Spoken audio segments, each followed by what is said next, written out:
This is one of the few mini ITX X870 boards currently available. Due to its mini ITX form factor and the lack of competition, you're paying a premium, but that doesn't mean it's not mighty. In fact, during testing, the board performed well, with its 10-phase 110 amp power stages peaking at just 52 degrees Celsius and also passing the DDR5 8000 Expo test. The VRM power phase configuration at 10+2+1 is slightly weaker than most ATX X870 boards, but this board isn't specifically geared towards overclocking.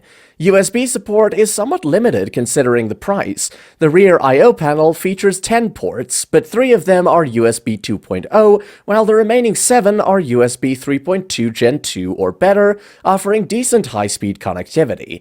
Because of its small form factor, RAM capacity is capped at 96 GB, but it can be overclocked to 8,400 megatransfers per second, which is great to see. For networking, you have the option to use either the 2.5 gigabit LAN port or Wi-Fi 7 for a wireless setup. That being said, this board's standout feature is also its most apparent weakness, as its size limits its capabilities compared to traditional ATX motherboards with more headers, ports, and expansion slots. If you're aiming for a compact mini ITX build, you'll have to make some sacrifices, including fewer RAM DIMMs, PCIe slots, and internal connections.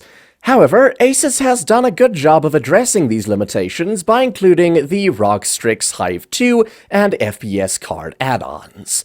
To sum up, what I like is the high-speed networking support, and it includes add-ons to expand functionality. On the downside, fewer slots and internal ports than traditional ATX boards, limited overclocking capability, and it's expensive.